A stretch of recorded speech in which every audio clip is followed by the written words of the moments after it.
സ്തോത്രം. നമുക്കിന്ന് 1 തെസ്സലോനിക്കർക്ക് ലേഖനം 2-ാമത്തെ അധ്യായം അതിൻ്റെ 6 മുതൽ 8 വരെയുള്ള വാക്യങ്ങൾ ഇന്ന് ശ്രദ്ധിക്കാം.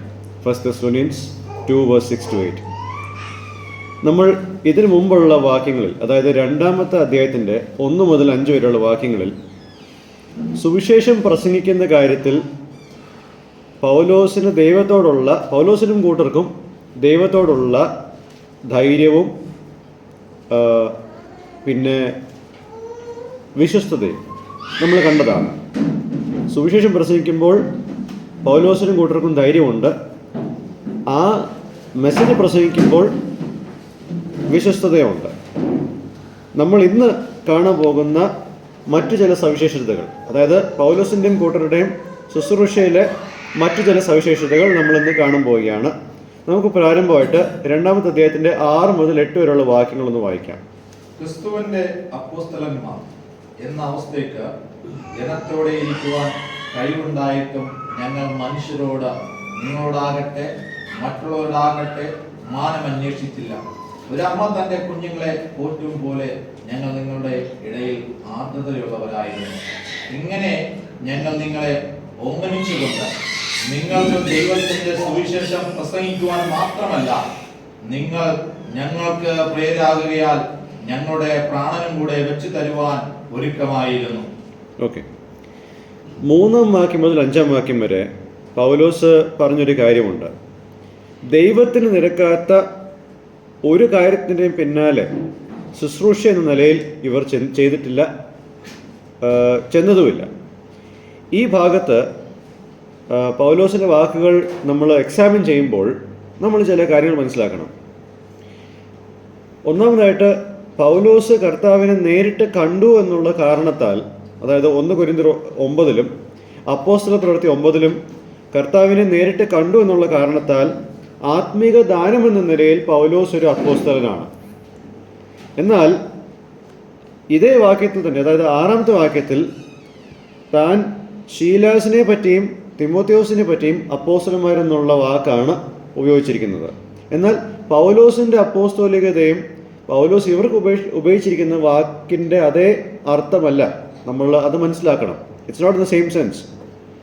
ഈ അപ്പോസ്തോലൻ എന്ന വാക്ക് കൊണ്ട് ഒരു അർത്ഥം എന്നുള്ളത് അയക്കപ്പെട്ടവൻ, the one who is sent എന്ന നിലയിലും നമുക്ക് ആ വാക്ക് മനസ്സിലാക്കാൻ സാധിക്കും. ഇവരെ 3 പേരെയും ദൈവം മക്കദോന്യ പ്രദേശത്തേക്ക് സുവിശേഷവുമായിട്ട് അയച്ചത് കൊണ്ട് ആ അയക്കപ്പെട്ടവർ എന്ന നിലയിൽ ആണ് അപ്പോസ്തലനായ പൗലോസ് ഈ ടൈറ്റിൽ ഇവർക്കും വെച്ചു കൊടുക്കുന്നത്, ശീലാസിനും തിമോത്തിയോസിനും. അപ്പോൾ ശീലാസും തിമോത്തിയോസും കർത്താവിനെ നേരിട്ട് കണ്ടിട്ടില്ല പൗലോസിനെ പോലെ. എന്നാൽ പൗലോസിനുള്ള ആ ടൈറ്റിലിൻ്റെ ഒരു അംശം, അയക്കപ്പെട്ടവരെന്നുള്ള അംശത്തിൽ ഇവരും അപ്പോസ്തലന്മാരായിട്ട് എണ്ണപ്പെടുന്നു. ഓക്കെ, അപ്പോൾ അപ്പോസ്തലന്മാരെന്ന നിലയിൽ സുവിശേഷം പ്രസംഗിക്കുവാൻ നിയോഗിക്കപ്പെട്ടവർ എന്ന നിലയിൽ ഇവരായിരിക്കുമ്പോൾ മക്കദോനിയയിലും അഖയൻ പ്രദേശങ്ങളിലും ഇവരുടെ ശുശ്രൂഷ വിശ്വസ്തയോടെ ഇവർ നിവർത്തിച്ചു. ഇത് മനസ്സിൽ വെച്ചുകൊണ്ട് വേണം നമ്മൾ 6-ാമത്തെ വാക്യം മനസ്സിലാക്കാൻ. ഓക്കെ, 6-ാമത്തെ വാക്യത്തിൽ നമ്മളിത് ഓൾറെഡി വായിച്ചതാണ്. അവർ അപ്പോസ്തലന്മാരാണ്. നമ്മൾ ചില കാര്യങ്ങൾ, അതായത് 4 കാര്യങ്ങൾ ഈ വാക്യത്തിൽ മനസ്സിലാക്കണം. 1, അപ്പോസ്തലന്മാരെന്ന നിലയിൽ ഈ ടൈറ്റിലിനോടുള്ള ബന്ധത്തിൽ ഒരു പ്രസ്റ്റീജ് ഉണ്ട്. അപ്പോസ്തലന്മാരെന്നുള്ളത് ഒരു ചെറിയ തസ്തികയല്ല, അതൊരു വലിയ തസ്തിക തന്നെയാണ്. അതിനൊരു പ്രസ്റ്റീജ് ഉണ്ട്. ഇവരെ ദൈവം അംഗീകരിച്ചതുകൊണ്ട് ഇവരെ ദൈവം വിളിച്ച് ഇവരെ ദൈവം സുവിശേഷം ഭരമേൽപ്പിച്ചു. 2, മക്കദോനിയയിലും അഖയയിലും സഭകൾ സ്ഥാപിക്കുവാനുള്ള ഒരു റെക്കഗ്നിഷൻ ഇവർക്കുണ്ടായി. 3, ദൈവത്തിൻ്റെ വാക്കുകൾ കേട്ട് അത് മറ്റുള്ളവർക്ക് പകർന്നു കൊടുക്കുന്ന സന്ദേശവാഹകന്മാർ എന്ന നിലയിലുള്ള ഒരു റെക്കഗ്നിഷൻ ഇവർക്കുണ്ട്. ഇത് 3-ാമത്തെ കാര്യം. 4-ാമത്തെ കാര്യം, അപ്പോസ്തലന്മാർ എന്ന നിലയിൽ ഇവർക്ക് അവരുടെ ഉപജീവനത്തിനുള്ള ഡിമാൻഡ്സ് വെക്കുവാനുള്ള അധികാരവും ഉണ്ട്. ഇത്തരം പ്രിവിലേജസും അവകാശവാദങ്ങളും ഉണ്ടായിരിക്കെ തന്നെ പൗലോസ് ഇവിടെ എന്താണ് പറയുന്നത്?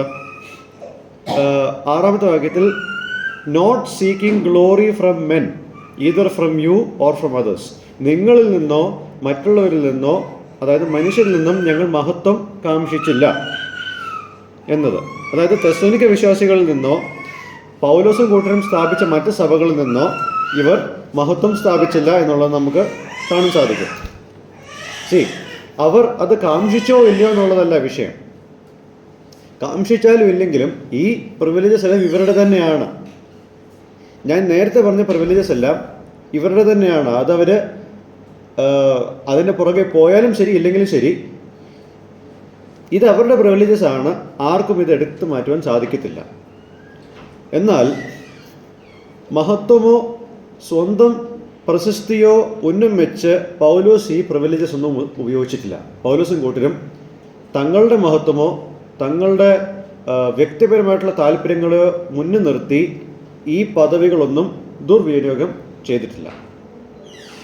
അതായത് ഈ പ്രിവിലേജസിനെ വെച്ച് അതിൻ്റെ പുറത്ത് ഒരു ഐഡൻറ്റിറ്റി ക്രിയേറ്റ് ചെയ്യുവാൻ ഇവർ ശ്രമിച്ചില്ല. ഈ പുസ്തകം തുടങ്ങുമ്പോൾ സാധാരണഗതിയിൽ മറ്റ് ഭാഗങ്ങളിലെല്ലാം പൗലോസ് തന്നെ പരിചയപ്പെടുത്തുമ്പോൾ അപ്പോസ്തലനായ പൗലോസ് എന്ന് പറഞ്ഞ് പരിചയപ്പെടുത്തുന്നുണ്ട്. എന്നാൽ ഈ ഭാഗത്ത് അങ്ങനെ ഒരു പരിചയപ്പെടുത്തലുണ്ടോ? ആദ്യത്തെ വാക്യം നോക്കിയേ, ഇല്ല. പൗലോസ് അപ്പോസ്തലനാണ്, പക്ഷേ താൻ അങ്ങനൊരു പരിചയപ്പെടുത്തൽ ഈ പുസ്തകത്തിൻ്റെ ആദ്യത്തെ വാക്യങ്ങളിൽ എഴുതുന്നില്ല. തൻ്റെ അപ്പോസ്തോലികത ഡിഫെൻഡ് ചെയ്യുവാൻ ഗലാത്യ ലേഖനത്തിലും 1 കൊരിന്ത്യർ ലേഖനത്തിലും എല്ലാം താനത് പറയുന്നുണ്ട്. അത് ഡിഫെൻഡ് ചെയ്യാൻ ആവശ്യമുള്ള സമയത്ത് മാത്രമേ താൻ അപ്പോസ്തലൻ എന്നുള്ള വാക്ക് പ്രത്യേകമായിട്ട് ഉപയോഗിച്ചിട്ടുള്ളൂ.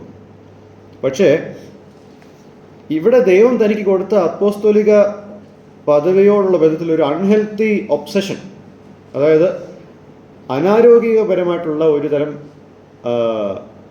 ഒരു സ്നേഹം ഈ തസ്തികയോട് തനിക്കില്ല.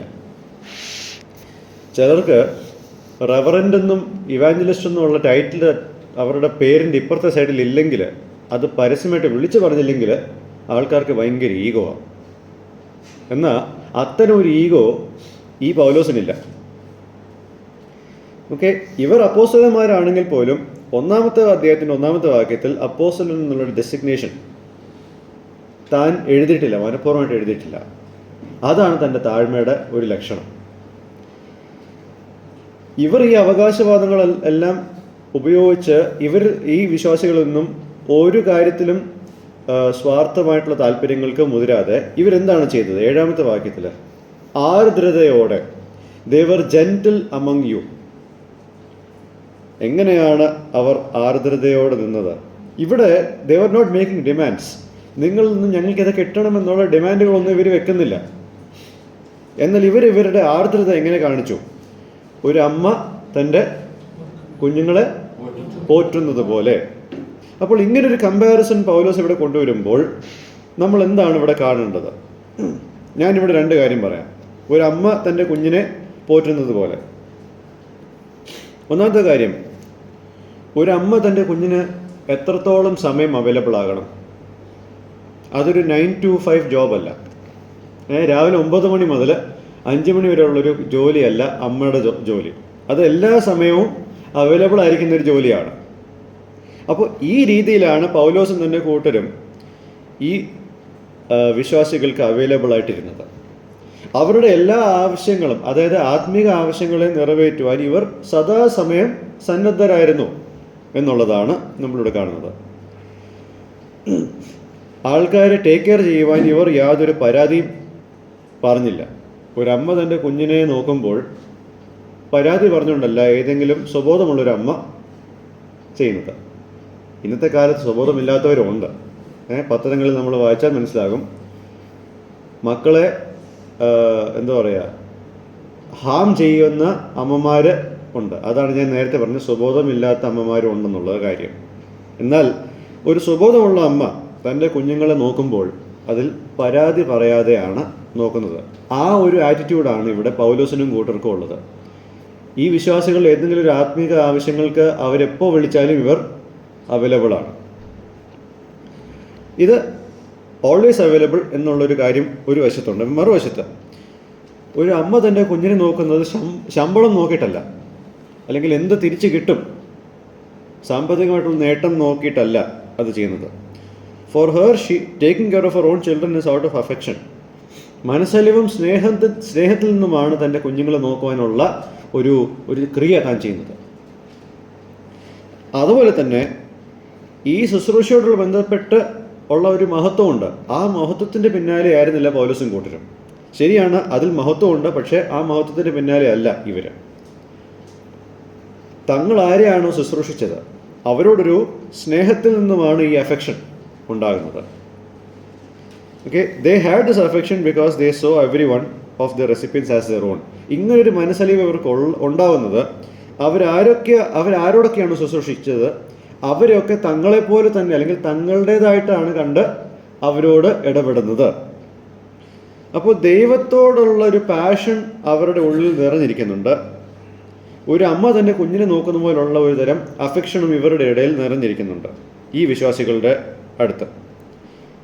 അപ്പോൾ ഇവിടെ നമ്മൾ മനസ്സിലാക്കുന്നത് ഇത്രയും കാര്യങ്ങൾ നിറഞ്ഞിരിക്കെ പൗലോസും കൂട്ടരും അവർ ദൈവത്തിൻ്റെ സുവിശേഷം മാത്രമല്ല പങ്കിട്ടത്, they were also sharing themselves to the Thessalonian believers. അവർ സുവിശേഷം മാത്രമല്ല പങ്കിട്ടത്, അവർ അവരെ തന്നെ പങ്കിടുകയായിരുന്നു. കാരണം ഈ വിശ്വാസികൾ ഇവർക്ക് അത്രത്തോളം പ്രിയപ്പെട്ടവരായി മാറിക്കഴിഞ്ഞു. ഇനി നമുക്ക് 8ാമത്തെ വാക്യത്തിലേക്ക് നോക്കാം. അപ്പോൾ 8ാമത്തെ വാക്യത്തിൻ്റെ അർത്ഥം പൗലോസിനും കൂട്ടർക്കും ഇവരോടുള്ള ഈ വിശ്വാസികളോടുള്ള കമ്മിറ്റ്മെൻറ്റ് ആ ആഴ്ചത്തെ വചന ശുശ്രൂഷ കഴിയുന്നതോടെ നിർത്തിയില്ല. ഈ ആഴ്ചത്തെ കഴിഞ്ഞ് ഇനി അടുത്ത ആഴ്ച നമുക്ക് കാണാം എന്ന് പറഞ്ഞ് അവിടെ കൊണ്ട് നിർത്തുന്നില്ല പൗലോസ്. മറിച്ച് അത് അതിൻ്റെ ഒരു ആരംഭം മാത്രമായിരുന്നു. ആ ആഴ്ചവട്ടത്തിൻ്റെ 1-ാം ദിവസം കൂടി വരുന്നത് ആ വചന ശുശ്രൂഷ ഒരു ആരംഭം മാത്രമായിരുന്നു. ബാക്കി ദിവസങ്ങളിൽ their lives were shared through constant counseling and shepherding of those whom they ministered to. ബാക്കിയുള്ള ദിവസങ്ങളിൽ അവർ ആരെയാണോ ശുശ്രൂഷിച്ചത് അവരെ പരിപാലിച്ച് അവർക്ക് വേണ്ട ഉപദേശങ്ങൾ കൊടുത്ത് അതിലൂടെ ഇവരുടെ ജീവിതത്തെ ഇവർ പങ്കിടുകയായിരുന്നു. സന്ദേശം മാത്രമല്ല, ജീവിതത്തെയും കൂടെ പങ്കിടുകയായിരുന്നു. ഈ വിശ്വാസികളോടൊപ്പം പ്രാർത്ഥനയിലും കൂട്ടായ്മയിലും കൂടെ ഇരുന്ന് ക്രിസ്തീയ വഴികളിൽ അവരെ ഗൈഡ് ചെയ്ത് മുന്നോട്ട് കൊണ്ടുപോവുകയാണ്. അപ്പോൾ ഇത് ഒരു അമ്മയുടെ ജോലി പോലെ തന്നെയാണ്. ഒരമ്മയുടെ ജോലി പോലെ തന്നെയാണ്. ഭക്ഷണം കൊടുക്കുന്നതിലൂടെ അമ്മയുടെ ജോലി നിർത്തുന്നില്ല. അത് ഒരു വലിയ ഉത്തരവാദിത്തത്തിൻ്റെ ഒരു ചെറിയ ഭാഗം മാത്രമാണ് എന്നതുപോലെയാണ് ഇവിടെ നമ്മൾ കാണുന്നത്. അപ്പോൾ ഇവിടെ ഈ 3 വാക്യത്തെ ആസ്പദമാക്കി ഞാൻ 5 ലെസൺസ് നമുക്ക് നമ്മുടെ മുമ്പാകെ വെക്കാം. ഒന്നാമതായിട്ട്, ശുശ്രൂഷയിൽ ഉൾപ്പെട്ട് നിൽക്കുന്ന ആൾക്കാരെന്ന നിലയിൽ അതിനൊരു പ്രൊഫഷണൽ ആസ്പെക്റ്റ് ഉണ്ട്. അതിനെ നമുക്ക് മനസ്സിലാക്കേണ്ടതായിട്ടുണ്ട്. ചില കാര്യങ്ങളുണ്ട്. Number 1, we are never to approach ministry as a profession, although it has everything associated with the profession. ഇതൊരു പ്രൊഫഷനാണ് എന്ന് ഉള്ളൊരു സത്യം ഇരിക്കെ തന്നെ, ആ പ്രൊഫഷനോട് ബന്ധപ്പെട്ട എല്ലാ കാര്യങ്ങളും അതിലുണ്ട് എന്ന് ഇരിക്കെ തന്നെ, ഒരു ശുശ്രൂഷകൻ ഇതിനെ ഒരു പ്രൊഫഷനായിട്ട് കാണരുത്. ഒരു ക്രിസ്ത്യൻ മിനിസ്ട്രിയിൽ ആയിരിക്കാൻ യോഗ്യതകളും സ്കിൽസും എഡ്യൂക്കേഷനും ഒക്കെ വേണം. മനസ്സിലാവുന്നുണ്ടോ? ക്രിസ്ത്യ ശുശ്രൂഷയിലായിരിക്കുവാൻ യോഗ്യതകളും അറിവും പരിജ്ഞാനവും എല്ലാം വേണം. ഓക്കെ, അതുകൊണ്ടാണ് ഇതിനൊരു പ്രൊഫഷൻ്റെ ഒരു ലക്ഷണം അല്ലെങ്കിൽ അതിൻ്റെ ഒരു സ്വഭാവം ഉള്ളത്. To see it as a profession looks like this: commitment to it only during church hours. ഒരു പ്രൊഫഷനായിട്ട് മാത്രം ഇതിനെ കണ്ടാലുള്ള ഒരു ലക്ഷണം എന്താണെന്നറിയോ? സഭയുടെ കൂടിവരവിൽ മാത്രമേ നിങ്ങൾക്ക് എന്നെ കിട്ടത്തുള്ളൂ. മനസ്സിലാവുന്നുണ്ടോ?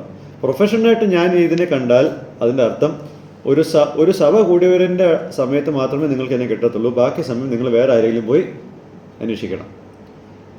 ഈ OPയിലെ ടൈം ഇന്ന സമയം മുതൽ ഇന്ന സമയം വരെയാണ് എന്ന് ഡോക്ടർ അവൈലബിൾ ആ ഒരു സമയത്ത് മാത്രമേ ഉള്ളൂ. ഓക്കെ, എന്നാൽ ഇതേ ഡോക്ടർ തൻ്റെ മക്കളെ ചികിത്സിക്കാൻ OP സമയമാണോ? OP സമയത്തിൻ്റെ അടിസ്ഥാനത്തിലാണോ നിശ്ചയിക്കുന്നത്? അല്ല. തൻ്റെ കുഞ്ഞ് ഏത് സമയത്ത് രോഗിയാണെങ്കിലും ഒ പിയിലേക്ക് വാ എന്ന് പറയുന്നതാണോ? അങ്ങനെ പറയത്തില്ല. തൻ്റെ കുഞ്ഞുങ്ങൾക്ക് ഏത് സമയവും ചികിത്സ കൊടുക്കും. അപ്പോൾ ഒരു ഡോക്ടറിന് തൻ്റെ കുഞ്ഞിനെ നോക്കുമ്പോൾ അതിൽ പ്രൊഫഷൻ ഉണ്ടെങ്കിൽ പോലും പ്രൊഫഷണൽ അപ്പുറമായിട്ടാണ് തൻ്റെ കുഞ്ഞുങ്ങളെ നോക്കുമ്പോൾ അതിൻ്റെ ഒരു മാനദണ്ഡമായിട്ട് നമുക്ക് കാണാൻ സാധിക്കുന്നത്. എന്നതുപോലെ തന്നെയാണിതും. ഒരു ക്രിസ്തീയ ശുശ്രൂഷയിൽ ഉൾപ്പെട്ട് നിൽക്കുന്ന ഒരാൾ മനസ്സിലാക്കേണ്ടത് ഇതൊരു പ്രൊഫഷൻ ആയിരിക്കെ തന്നെ ഇത് ഒരു പ്രൊഫഷണലും അപ്പുറമായിട്ടുള്ളൊരു കാര്യമാണ്. പലപ്പോഴും പല ഉത്തരവാദിത്തപ്പെട്ടവരെ കിട്ടണമെങ്കിൽ അവർ ഈസിലി അവൈലബിൾ അല്ല. പ്രത്യേകിച്ച് സഭയിലെ ഉത്തരവാദിത്തപ്പെട്ട ആൾക്കാരെ അപ്രോച്ച് ചെയ്യണമെങ്കിൽ, പ്രത്യേകിച്ച് എന്തെങ്കിലും കൗൺസിലിങ്ങോ അല്ലെങ്കിൽ എന്തെങ്കിലും ഉപദേശങ്ങളോ അല്ലെങ്കിൽ എന്തെങ്കിലും ഒരു കാര്യത്തിന് ഒരു അപ്രോച്ചിങ് ഉണ്ടാവുമ്പോൾ അവർ പെട്ടെന്ന് കിട്ടത്തില്ല. മറ്റ് പല കാര്യങ്ങളിൽ അവർ ബിസിയാണ്. അതല്ല, അങ്ങനല്ല ശുശ്രൂഷയിൽ ഉണ്ടാവേണ്ടത്. ഓക്കെ, അതൊന്ന്. ഒരു പ്രൊഫഷനായിട്ട് ഇതിനെ കാണരുത്. ഇതൊരു പ്രൊഫഷൻ ആണെങ്കിൽ പോലും ഇതിനെ ഒരു പ്രൊഫഷനായിട്ട് കാണരുത്. 2, we must never approach ministry as a means of seeking honour and financial support, although there is indeed honour and financial support involve. ക്രിസ്തീയ ശുശ്രൂഷയിൽ ആദരവും സാമ്പത്തികമായിട്ടുള്ള സഹായങ്ങളും ഉണ്ട് എന്ന കാര്യം ഇരിക്കെ ഇതിനെ മുന്നിൽ കണ്ടുകൊണ്ട് ആകരുത് ഒരു വ്യക്തി ഇതിൽ പ്രവേശിക്കാനുള്ള കാരണം. ഓക്കെ, അതായത് ഇപ്പോൾ മറ്റൊരു ഉദാഹരണത്തിൽ പറഞ്ഞാൽ, ഒരു ഡോക്ടർക്ക് സമൂഹത്തിലുള്ളൊരു മൂല്യമുണ്ട്, ഒരു ഡോക്ടർക്ക് നല്ല ശമ്പളവും ഉണ്ട്.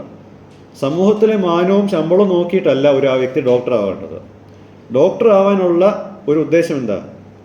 ആതുര സേവനം, മനുഷ്യനെ ശുശ്രൂഷിക്കുക എന്നുള്ള ആറ്റിറ്റ്യൂഡിൽ വേണം ഇതിലേക്ക് പ്രവേശിക്കാൻ. കാരണം അതിനായിട്ടാണ് ആ പ്രൊഫഷൻ ക്രിയേറ്റ് ചെയ്തിരിക്കുന്നത്. പിന്നീട് ആ പ്രൊഫഷൻ ഒരു മാനമുണ്ടായി, ആ മാനത്തിന് ഒത്തവണ്ണമുള്ള റെമ്യൂണറേഷനും ഉണ്ട്. അതുപോലെ ക്രിസ്തീയ ശുശ്രൂഷയിൽ പ്രത്യേകിച്ച് മൂപ്പന്മാർ, സുവിശേഷകന്മാർ എന്നുള്ള കാര്യത്തിൽ ഒരുപാട് മാനമുള്ള ഒരു പദവിയാണിത്. അതിനോടുള്ള ബന്ധത്തിൽ ദൈവം നൽകുന്ന സാമ്പത്തിക സഹായവും ഇതിലുണ്ട്. എന്നാൽ ഒരു വ്യക്തിയും ഈ മാനവും സാമ്പത്തിക സഹായം കണ്ടിട്ടാകരുത് ഇതിൽ പ്രവേശിക്കാൻ. ആത്മഭാരവും ആത്മീക മനസ്സുമുള്ള വ്യക്തികൾ എന്ന നിലയിലായിരിക്കണം ഇതിൽ പ്രവേശിക്കേണ്ടത്. അതിനോടുകൂടി ഇതെല്ലാം വരും എന്നുള്ളത് മനസ്സിലാക്കണം. അപ്പോൾ ഈ 2 കാര്യങ്ങളാണ് ഇവിടെ ഒരു പ്രൊഫഷൻ എന്ന നിലയിൽ നമ്മൾ കാണേണ്ടത്. അപ്പോൾ ഞാനൊരു ഇല്ലസ്ട്രേഷനായിട്ട് പറയുന്ന കാര്യത്തിൽ നോക്കിയാൽ, ഒരു ഡോക്ടർ, ഒരു ഹോസ്പിറ്റലിൽ ഒരു ഡോക്ടർക്ക് വളരെ എഡ്യൂക്കേഷണൽ റിക്വയർമെൻറ്റ്സ് ഉണ്ട്. ഇല്ലെങ്കിൽ ആ ഹോസ്പിറ്റലിൽ പ്രാക്ടീസ് ചെയ്യാൻ പറ്റത്തില്ല. MBBS പാസ്സാവണം, സ്പെഷ്യലൈസേഷൻ കോഴ്സ് ചെയ്യണം. Okay, so that's what I'm telling you. Consulting അവേഴ്സിനപ്പുറവും ഈ ഡോക്ടർ അവൈലബിൾ ആയിരിക്കണം, ഓൺ കോൾ.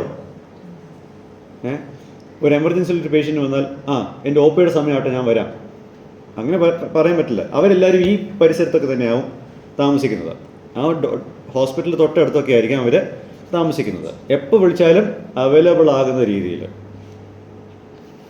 അതാണ് ഇവിടെ നമ്മൾ കാണുന്നത്. 2ാമത്തെ ലെസൺ, വിശ്വസിച്ചവരോട് നമ്മൾ ശുശ്രൂഷ ചെയ്യുമ്പോൾ അവരെ നമ്മുടേതായിട്ട് കാണാനുള്ള ഒരു മനസ്സ് നമുക്കുണ്ടാവണം. സ്റ്റേജുകളിൽ നിന്നും സ്റ്റേജുകളിലേക്ക് പോകുന്ന ആൾക്കാർക്ക് ആ ഒരു ബിലോങ്ങിങ്നെസ് ഇല്ല. എന്നാൽ പ്രാദേശിക തലത്തിൽ വിശ്വാസികൾ സഭയോട് ചേരുമ്പോൾ ഈ കാര്യം ഉണ്ടാവേണ്ടത് വളരെ അത്യാവശ്യമാണ്. We must see them with the compassion that we have for our family and children. എൻ്റെ കുടുംബത്തോടും എൻ്റെ മക്കളോടുമുള്ള എൻ്റെ ഒരു മനസ്സലിവിൽ വേണം ഞാൻ ഇവരെയും കാണുവാൻ. ഈ പൗലോസിനും കൂട്ടർക്കും ഈ തെസ്സലോനിക്കയിലെ വിശ്വാസികൾ വളരെയധികം ഹൃദയത്തോട് ചേർന്ന് നിൽക്കുന്ന വ്യക്തികളായിരുന്നു. കാരണം പൗലോസിന് മാനുഷിക തലത്തിൽ നോക്കിയാൽ വേറെ കുടുംബമില്ല. താൻ വിശ്വാസത്തിൽ കുടുംബത്തിൻ്റെ കാര്യം നോക്കിയാൽ താൻ ഏകനാണ്. വേറെ ആരും തൻ്റെ കൂടെ വിശ്വാസത്തിൽ വന്നിട്ടില്ല. തൻ്റെ കുടുംബം തന്നെ ത്യജിച്ചു. അപ്പോൾ ആ ഒരു അവസ്ഥ പൗലോസ് കടന്നു പോകുമ്പോൾ തനിക്ക് ആകെയുള്ള ബന്ധങ്ങൾ എന്ന് പറയുന്നത് ആത്മീക ബന്ധങ്ങൾ മാത്രമാണ്. താൻ സ്ഥാപിച്ച സഭകളിലൂടെയാണ് തനിക്ക് ഈ ആത്മിക ബന്ധങ്ങൾ ലഭിച്ചതും അതുവഴി തനിക്ക് നഷ്ടമായ ബന്ധങ്ങൾക്കൊരു പരിഹാരവും ആയത്. നമുക്കറിയാം, റോമർക്ക് എഴുതിയ ലേഖനം 16:13 ഓക്കെ, തനിക്ക് ഒരു മാതാവിൻ്റെ സ്നേഹം ലഭിക്കുന്നത് റൂഫോസിൻ്റെ മാതാവിലൂടെയാണ്. കർത്താവ് പ്രസിദ്ധനായ റൂഫോസിന് വന്ദനം ചെയ്യുന്നു. അവൻ്റെ അമ്മയും എൻ്റെ അമ്മയായിരിക്കുന്ന പോലെ തന്നെ അവൻ്റെ അമ്മയും എന്ന രീതിയിലാണ് താനത് സംബോധന ചെയ്യുന്നത്. അപ്പോൾ വിശ്വാസികളിൽ നിന്നുമാണ് ആ കുടുംബബന്ധം തനിക്ക് ലഭ്യമാകുന്നത്. അപ്പോൾ ഇങ്ങനൊരു പശ്ചാത്തലം ഉള്ളത് കൊണ്ട് പൗലോസും കൂട്ടരും ദൈവരാജ്യത്തിൻ്റെ അടിസ്ഥാനത്തിലുണ്ടായ ബന്ധങ്ങൾക്ക് ഒരു വലിയ മുൻതൂക്കം കൊടുക്കുന്നുണ്ട്. മാനുഷിക ബന്ധങ്ങളിൽ അപ്പുറമായിട്ട് ദൈവരാജ്യത്തിൻ്റെ അടിസ്ഥാനത്തിൽ വന്ന ബന്ധങ്ങൾക്ക് കൂടുതൽ മുൻതൂക്കം കൊടുക്കുന്നുണ്ട്. ഇതും മർക്കോസിൻ്റെ സുവിശേഷം 3:31 മുതൽ 35 വരെ കർത്താവ് പറഞ്ഞ കാര്യങ്ങളാണ് ഇവിടെയും പ്രാവർത്തികമാക്കുന്നത്. Who is my mother and who are my brothers? ആരാണ് എൻ്റെ അമ്മ, ആരാണ് എൻ്റെ സഹോദരന്മാർ? ദൈവത്തിൻ്റെ ഇഷ്ടം നിറവേറ്റുന്നവരെത്രേ എൻ്റെ അമ്മയും സഹോദരന്മാരും. ഓക്കെ, അപ്പോൾ seeing our fellow believers through the eyes of a kingdom relationship, ദൈവരാജ്യത്തിൻ്റെ അടിസ്ഥാനത്തിൽ അതിലുള്ള ബന്ധങ്ങൾ ഉണ്ടാകുമ്പോൾ അതിൻ്റെ വെളിച്ചത്തിൽ മറ്റ് വിശ്വാസികളെ കാണുക. It helps us to minister to them as though they are our own. അങ്ങനെ ദൈവത്തിൻ്റെ രാജ്യത്തിൻ്റെ വെളിച്ചത്തിൽ അവരെ കാണുമ്പോൾ നമ്മളുടേതെന്ന പോലെ അവരെ കാണുവാനും അവർക്ക് ശുശ്രൂഷ ചെയ്യുവാനും നമുക്ക് സാധിക്കും. ഇതാണ് രണ്ടാമത്തെ കാര്യം. മൂന്നാമത്തെ കാര്യം, ministry doesn't stop with God's word being shared. ദൈവവചനം പ്രസംഗിക്കുമ്പോൾ അവസാനിക്കുന്നതല്ല ദൈവിക ശുശ്രൂഷ. Rather it continues with lives being shared. വചന ശുശ്രൂഷയ്ക്കപ്പുറം ജീവിതങ്ങൾ പങ്കിടുമ്പോഴാണ് ഇതിനൊരു പൂർത്തീകരണം ഉണ്ടാവുന്നത്. See, there needs to be a ministry culture where those involved in shepherding takes time to do personal visits to those whom they minister to.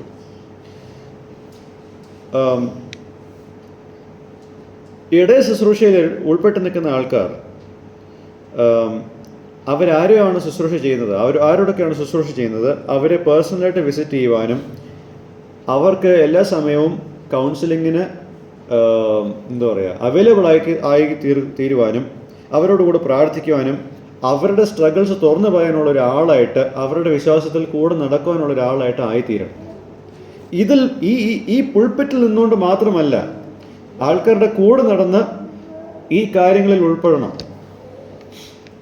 അങ്ങനെ ഒരു ministry culture നമ്മുടെ ഇടയിൽ ഉണ്ടാവണം. ഞാനൊന്ന് ചോദിക്കട്ടെ, അങ്ങനെ നമ്മളുടെ സ്ട്രഗിൾസ് എല്ലാം തുറന്നു പറയാനുള്ള ഒരു ട്രസ്റ്റ് നമുക്ക് നമ്മളുടെ നേതൃത്വത്തോടുണ്ടോ? ഞാൻ ഇന്ന് അവരോട് പറയുന്ന ഒരു രഹസ്യം പിന്നെ അങ്ങാടി പാട്ടാണ്. ആ ട്രസ്റ്റ് ഇല്ലാത്തതാണ് ഇന്ന് പല സഭകളും പരാജയപ്പെടാനുള്ള ഒരു കാരണമായിട്ടിരിക്കുന്നത്. ഓക്കെ, കാരണം ഇങ്ങനെ വിശ്വാസികളുടെ കൂടെ നടന്ന് അവർക്ക് വേണ്ടി പ്രാർത്ഥിച്ച് അവരോട് സംസാരിച്ച് അവരെ കൗൺസിൽ ചെയ്ത് ഇങ്ങനെ വരുന്ന കാര്യം അത് പുൾപിറ്റിൽ മാത്രം നടക്കുന്ന കാര്യമല്ല. പുൾപിറ്റിൽ മാത്രം നടക്കുന്ന കാര്യമല്ല. See, the pulpit is giving the background for these personal visits. See, രണ്ട് കാര്യങ്ങളും വേണം. പുൾപിറ്റിലെ മിനിസ്ട്രിയും വേണം, അല്ലാതെ പേഴ്സണലായിട്ട് അവരുടെ ഒപ്പം നിന്ന് അവരുടെ കൂടെ നിന്ന് പ്രാർത്ഥിക്കുകയും കൗൺസിൽ ചെയ്യുന്നുള്ള കാര്യം ഇത് രണ്ടും കൂടെ ഒരുമിച്ച് കൊണ്ടുപോകണം. ഓക്കെ, അതാണ് ഇവിടെ നമുക്ക് പലപ്പോഴും മിസ്സാകുന്നത്. നാലാമത്തെ lesson, we don't need to hold on to our ministry privileges as though we will lose our status if we don't use them. നമ്മളുടെ മിനിസ്ട്രിയോടുള്ള ബന്ധപ്പെട്ടുള്ള അംഗീകാരങ്ങളും കാര്യങ്ങളും ഉപയോഗിച്ചില്ലെങ്കിൽ നമുക്ക് ആ പദവി നഷ്ടപ്പെടുമെന്ന് ചിന്തിച്ച് നമ്മൾ അതിനെ ഇങ്ങനെ മുറുകെ പിടിച്ച് കൊണ്ടുപോകേണ്ട കാര്യമില്ല. അതായത് for some people they want to be known or made public before others on the basis of what they have accomplished in ministry. അവർ ശുശ്രൂഷയിൽ പൂർത്തീകരിച്ച കാര്യത്തിൻ്റെ അടിസ്ഥാനത്തിൽ അവരെ എല്ലാവരും അറിയണം, എല്ലാവരിനാലും അറിയപ്പെടണമെന്നുള്ള ഒരു ദുരാഗ്രഹം ചില വ്യക്തികൾക്കുണ്ട്. Or They want to be known on the basis of what they do as part of a specific role. ഒരു പ്രത്യേക ജോലി അവർക്കുണ്ട്, അതിൻ്റെ ഒരു ഭാഗം അവർ ചെയ്യുന്നു എന്നുള്ളത് മറ്റുള്ളവർ അറിയണം എന്നുള്ളൊരു ചിന്ത. ഞാൻ നേരത്തെ പറഞ്ഞതുപോലെ ചില വ്യക്തികൾ സ്റ്റേജിൽ കയറിയിരിക്കുമ്പോൾ അവരുടെ പേരിൻ്റെ പുറകിൽ ഇവാഞ്ചലിസ്റ്റ് എന്നോ പാസ്റ്റർ എന്നോ മൂപ്പൻ എന്നോ ഒക്കെ പറഞ്ഞില്ലെങ്കിൽ അവർക്ക് എന്തോ ചോർന്നു പോകുന്ന ഒരവസ്ഥ, ഒരു നഷ്ടബോധമാണ് അവർക്കുള്ളത്. ആ പറയാത്തവനോട്, ആ ഒരു ടൈറ്റിൽ പറയാത്ത ആൾക്കാരോട് ഒരു ദേഷ്യവും ഉണ്ടാവും. നാല് ആൾക്കാർ എന്നെ ഈ കാര്യം കൊണ്ട് അറിയുന്നില്ലല്ലോ എന്നുള്ളതിൻ്റെ ഒരു പരിഭവം ഉണ്ടാവും. എന്തുകൊണ്ടാണ് അവരങ്ങനെ ചിന്തിച്ചത്? ഈ ടൈറ്റിലൊന്നും ഉപയോഗിച്ചില്ലെങ്കിൽ അവർക്ക് പ്രസക്തിയില്ല എന്നാണ് അവരുടെ ധാരണ. സോ ഞാൻ ചോദിക്കട്ടെ, in what are we trying to find our relevance? നമ്മളുടെ പ്രസക്തി നമ്മൾ എന്തിലാണ് കണ്ടെത്താൻ ശ്രമിക്കുന്നത്? ഇപ്പോൾ എന്നെ ഇവിടെ ഇൻട്രൊഡ്യൂസ് ചെയ്തപ്പോൾ ദേവദാസൻ എന്ന് പറഞ്ഞു, അതിൽ വേറൊരു പ്രത്യേക ടൈറ്റിൽ ഇല്ല. That's for every one. ശുശ്രൂഷയിൽ ഇരിക്കുന്ന എല്ലാവർക്കും ഒരുപോലെ ഉപയോഗിക്കാൻ പറ്റുന്ന ഒരു നല്ല വാക്കാണത്. അത് മതി. അതിൽ കൂടുതൽ അതിൽ കൂടുതൽ ഭംഗിയുള്ളൊരു വാക്കില്ല. എന്നെ ഇവാഞ്ചലിസ്റ്റ് എന്നോ മൂപ്പനെന്നോ വിളിക്കാത്തതിൽ എനിക്ക് യാതൊരു പരിഭവമില്ല. ഇത് മതി. This is what we need. C, is it in our position of being found in Christ, or is it in something that we are given to do? നമുക്ക് ക്രിസ്തുവിലുള്ള സ്ഥാനമാണോ അതോ നമുക്ക് ദൈവം തന്നിരിക്കുന്ന ഉത്തരവാദിത്തത്തിലാണോ നമ്മളുടെ വ്യക്തിത്വത്തെ കണ്ടെത്താൻ ശ്രമിക്കുന്നത്? Think of it. കാരണം പലപ്പോഴും ഈ ശുശ്രൂഷകൾ പലപ്പോഴും ഒരു വിഗ്രഹമാകും. നമ്മൾ അറിയാതെ ഇതൊക്കെ നമ്മളുടെ വിഗ്രഹമാകും. പക്ഷെ ആ തലത്തിലേക്ക് നമ്മൾ പോകരുത്. നമ്മൾ എന്തൊക്കെ ചെയ്താലും ആത്യന്തികമായിട്ട് ഞാൻ സ്വർഗത്തിൽ പോകുന്നത് ഞാനൊരു പാസ്റ്റർ ആയതുകൊണ്ടൊന്നുമല്ല, ഞാൻ ക്രിസ്തുവിൽ ആരാണെന്നുള്ള അടിസ്ഥാനത്തിലാണ് ഞാൻ സ്വർഗത്തിൽ പോകുന്നത്. അത് മാത്രമേ ഉള്ളൂ എനിക്ക് ഇവിടെയും അവിടെയുമുള്ള എൻ്റെ റെലവൻസ്. അല്ലാതെ വേറൊന്നുമില്ല. താൽക്കാലികമായിട്ട് എനിക്ക് തന്ന ജോലി മാത്രമാണ് ശുശ്രൂഷ. അതിനപ്പുറം ഞാനൊരു വിശ്വാസിയാണെന്നുള്ള ഓർമ്മപ്പെടുത്തൽ എനിക്ക് തന്നെ കൊടുക്കുമ്പോൾ ദൈവം എനിക്ക് തന്നിട്ടുള്ള ഉത്തരവാദിത്വത്തെ ഞാനൊരു വിഗ്രഹമാക്കത്തില്ല.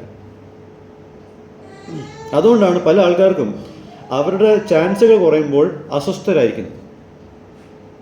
കാരണം അവരുടെ മനസ്സ് അതിലാണ് പതിപ്പിച്ച് വെച്ചിരിക്കുന്നത്. അത് കിട്ടിയെങ്കിൽ മാത്രമേ അവർക്കൊരു ആത്മശാന്തിയുള്ളൂ, അല്ലെങ്കിൽ ഒരു സ്വസ്ഥതയുള്ളൂ. See, when we have the mind of self-giving in our ministry activities, our value increases.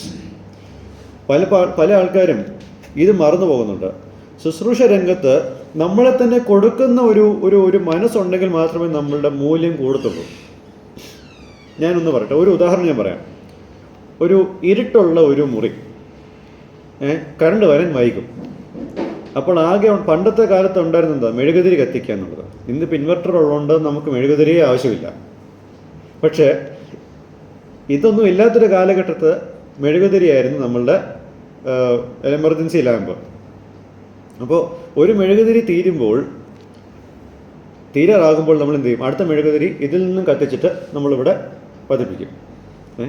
അപ്പോൾ പഴയ മെഴുകുതിരി പുതിയ മെഴുകുതിരിക്ക് തീ കൊടുക്കുമ്പോൾ പഴയ മെഴുകുതിരിക്ക് എന്തെങ്കിലും നഷ്ടമാകുന്നുണ്ടോ? വെളിച്ചത്തിന് കുറച്ചുകൂടെ ഒരു ശോഭ ഉണ്ടാകുന്നു എന്നതുപോലെ it's not in selfishly holding on to privileges that we value.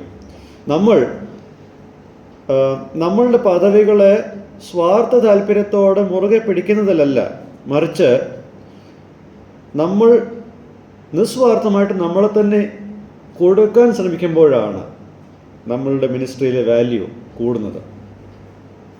ഇങ്ങനെ ചിന്തിക്കുന്ന ഒരു കൂട്ടമായിരുന്നു ഭാഗ്യവശാൽ തെസ്സലോനിക്കയിലെ വിശ്വാസികളുടെ ഇടയിൽ ശുശ്രൂഷ ചെയ്തിരുന്നത്. അങ്ങനെയുള്ളൊരു കൂട്ടം നേതൃത്വമാണ് ഇന്ന് വളരെ അത്യാവശ്യമായിട്ടിരിക്കുന്നത് നമ്മളുടെ സഭകളിൽ. അഞ്ചാമത്തെ കാര്യം, പാഷൻ എന്നുള്ള വാക്ക്. That is a word that is so misunderstood today. Okay, ഒരുപാട് തെറ്റിദ്ധാരണകളുള്ള ഒരു വാക്കാണ് ഇന്ന് പാഷൻ.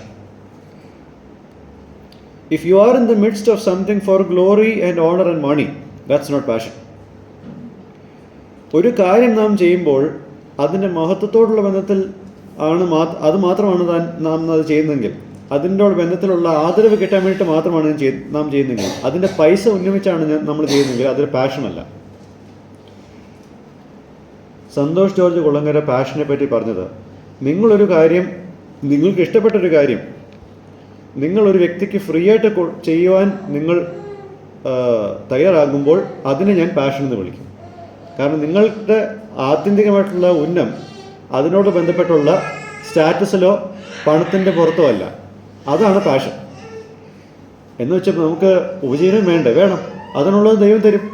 പക്ഷേ ഇതിലും അപ്പുറമായിട്ട്, അതായത് നമ്മൾ ചെയ്യുന്ന കാര്യത്തിൽ ഇതിലും അപ്പുറമായിട്ട് ദൈവത്തിൻ്റെ നാമത്തിന് മഹത്വം മാത്രമാണ് നമ്മൾ ഉന്നമെങ്കിൽ അതിന് മാത്രമേ നമുക്ക് ഇതിൻ്റെ കാര്യത്തിൽ പാഷൻ എന്ന് വിളിക്കാൻ സാധിക്കത്തുള്ളൂ. So if you are dedicated to doing what God called you to do, irrespective of whether you are acknowledged by others or not, that is what passion is all about.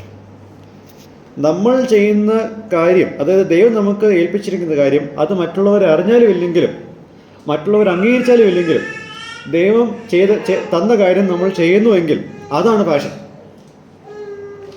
Dear ministers of God, കർത്താവിൽ ശുശ്രൂഷ ചെയ്യുന്നവർ, നിങ്ങൾ എന്തുകൊണ്ടാണ് ശുശ്രൂഷയിൽ ഉൾപ്പെട്ട് നിൽക്കുന്നത്? നിങ്ങളുടെ ഉദ്ദേശം genuine ആണോ? ജെന്യുവൻ അല്ലെങ്കിൽ your interest in ministry will dwindle when there is nothing appealing to you. നിങ്ങൾ ദുഷ്ടലാക്കോട് കൂടിയിട്ടാണ് ഈ ശുശ്രൂഷയിൽ ഏർപ്പെട്ട് നിൽക്കുന്നതെങ്കിൽ, നിങ്ങൾക്ക് ഇഷ്ടപ്പെടാത്ത കാര്യം അല്ലെങ്കിൽ നിങ്ങൾക്ക് ആകർഷിതമായിട്ടുള്ള കാര്യം ഇതിലില്ലാതിരിക്കുമ്പോൾ നിങ്ങളുടെ മിനിസ്ട്രിയിലെ ഇൻട്രസ്റ്റും ക്രമേണ കുറഞ്ഞു പോകും. So it won't appeal to you. അപ്പോൾ ഒരു പര്യവസാനം എന്ന നിലയിൽ, let me just ask this to you: how high a standard do we have from the scriptures regarding what ministry should be all about? നാം ഇന്ന് നമുക്ക് ചുറ്റും കാണുന്ന പല പ്രഹസനങ്ങളും കണ്ട് ഒരു പക്ഷെ മടുത്തവരാണെന്നാണ്, അല്ലെങ്കിൽ അതിൻ്റെ അപകടം തിരിച്ചറിയാത്തവരാണെന്നാണ്. എന്നാൽ തിരുവെഴുത്തിൽ നിന്നും നമ്മൾ മനസ്സിലാക്കുന്നത് എത്രത്തോളം ഉന്നതമായൊരു സ്റ്റാൻഡേർഡാണ് ദൈവിക ശുശ്രൂഷയ്ക്ക് ദൈവം കൊടുക്കുന്നത്. നമ്മൾ ചിലപ്പോൾ കാണുന്നത് പോലെയല്ല ദൈവം ആഗ്രഹിക്കുന്ന ശുശ്രൂഷ. നമ്മൾ കാണുന്നതിലും ഉന്നതമായിട്ടുള്ള ഡിമാൻഡാണ് ദൈവം ശുശ്രൂഷയിൽ വെച്ചിരിക്കുന്നത്. Okay, how much of A self centeredness do we have when we are in ministry? നാം ശുശ്രൂഷയിലിരിക്കുമ്പോൾ എത്രത്തോളമാണ് ഈ സ്വയത്തെപ്പറ്റി മാത്രം ചിന്തിച്ചുകൊണ്ട് ഒരുപാട് പേര് മിനിസ്ട്രി ചെയ്യുന്നുണ്ട്. എൻ്റെ പേര്, എൻ്റെ പ്രശസ്തി, എൻ്റെ കുടുംബം, എൻ്റെ ശുശ്രൂഷ എന്ന് പറഞ്ഞ് സ്വയത്തെപ്പറ്റി മാത്രം ചിന്തിക്കുന്ന ഒരു പറ്റം ആൾക്കാർ നമുക്ക് ചുറ്റുമുണ്ട്.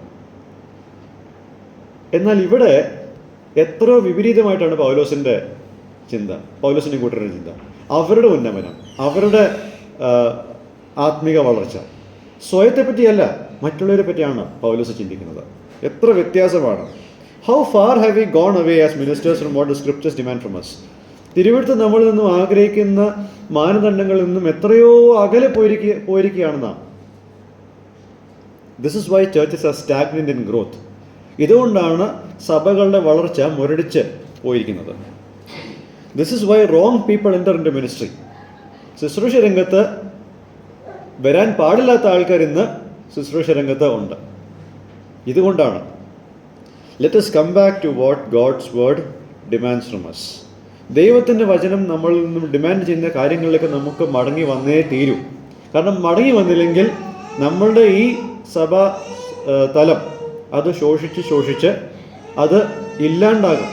നമ്മുടെ കൂട്ടം ഇല്ലാണ്ടാകും. നമ്മളെ നശിപ്പിക്കാൻ പുറത്തുനിന്നും ഒരു ശക്തി വേണ്ട, നമ്മളുടെ ഉള്ളിൽ തന്നെ ഉണ്ട് കുറേ പേര്. അവർ കാരണം ഇത് ഇല്ലാണ്ടാകും. ആ ഒരു അവസ്ഥയിലേക്ക് നാം എത്താതിരിക്കാനാണ് നമ്മൾ ഇത്രയും ഡീറ്റെയിൽ ആയിട്ട് ഇതൊക്കെ പറയുന്നതും ഒക്കെ ചെയ്യുന്നത്.